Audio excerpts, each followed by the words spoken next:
श्लोक 66वा. श्रीराम.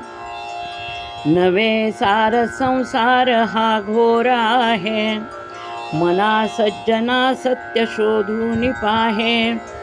जनी विष खाता पुढे सुख कैचे, करी रे मना ध्यान या राघवाचे. श्रीराम. संसार किंवा प्रपंच न टाकता परमार्थ करा, असं सर्व संत मंडळी आपल्याला सांगतात.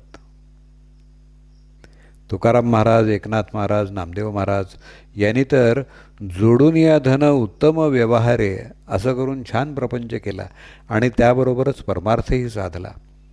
पण समर्थ म्हणतात, प्रपंच हेच सर्वस्व आहे असं तू मानू नकोस. एखाद्या फळाला वरून टरफल असतं आणि त्याच्या आत फळाचा गर असतो, तसंच प्रपंच म्हणजे वरचं टरफल आहे. ते काढल्याशिवाय आतला परमार्थाचा गर आपल्याला मिळणार नाही.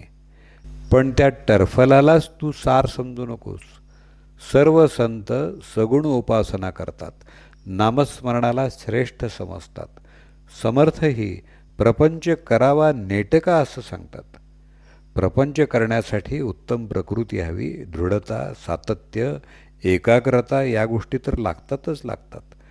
जो प्रपंच उत्तम करू शकेल तो परमार्थही साधू शकेल. ज्ञानेश्वर महाराजही म्हणतात, ज्याचे ऐहिक धड नाही त्याचे परत्र पुसशी काय. प्रपंचासाठी आणि परमार्थासाठी चांगली बुद्धी, प्रयत्नशीलता, धैर्य, कार्यक्षमता या गुणांची आवश्यकता असते. प्रपंच हे परमार्थाचं साधन आहे. रजोगुणी माणसं जर परमार्थामध्ये शिरली तर ती परमार्थालाच कमीपणा आणतील.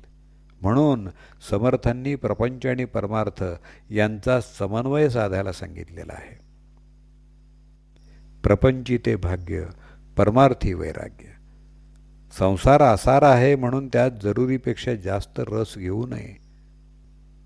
घोर म्हणजे भयंकर. मनुष्य संसारामध्ये आसक्त होत गेला तर संसार किती भयंकर आणि दुःखदायक आहे हेही त्याला समजतं. हे एवढं झालं की मी मोकळा होईन, ही आशा त्याला अजूनच संसारात ढकलते.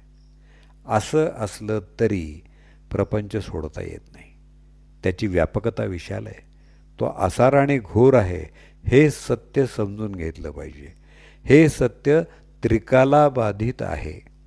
मरताना घरदार, वस्तू, कपडा लत्ता या सगळ्या गोष्टी आपल्याला इथंच सोडून जायच्या आहेत हे सगळ्यांना माहिती आहे. तर मग या सगळ्यांमध्ये मनानं किती गुंतायचं.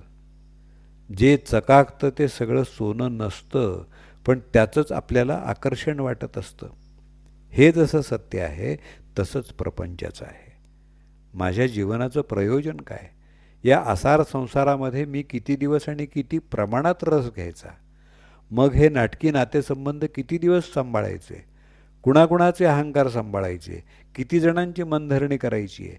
सुखासाठी कुणाकुणाकडं तोंड वेंगाळायचं. दुःख झालं तर त्यातून खचून न जाता मार्ग कसा काढायचा. ह्या सगळ्या प्रश्नांची उत्तरं शोधणं यात सत्याचा शोध आहे.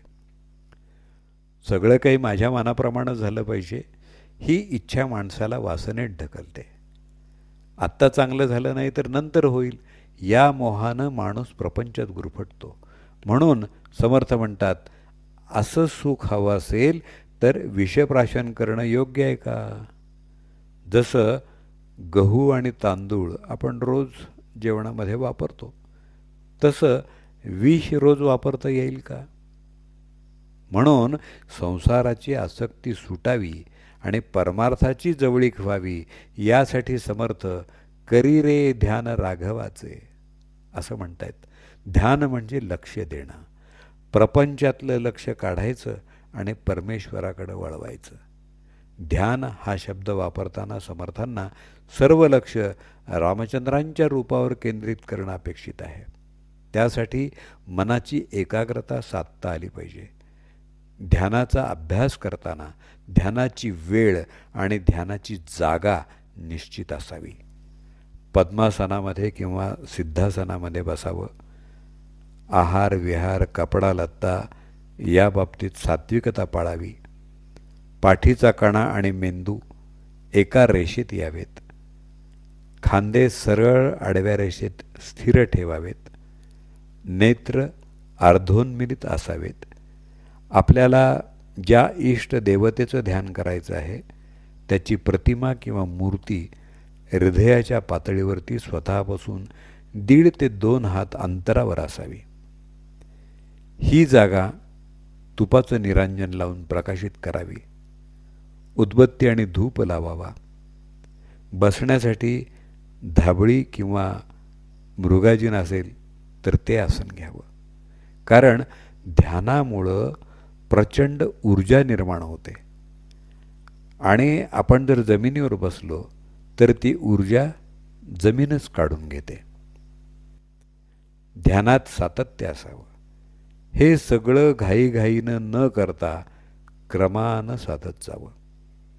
ईश्वराविषयी भक्ती अंतःकरणात जितकी उत्कट तेवढ्या प्रमाणात साधनेचं फळ विपुल आणि लवकर प्राप्त होईल.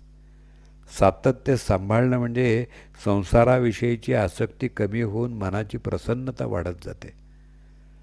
संत एकनाथ महाराज दत्ताची आरती लिहिताना म्हणतात, दत्त दत्त ऐसे लागले ध्यान, हरपले मन झाले उन्मन, मी तूपणाची केली बोळवण, एका जनार्दनी श्री दत्त ध्यान.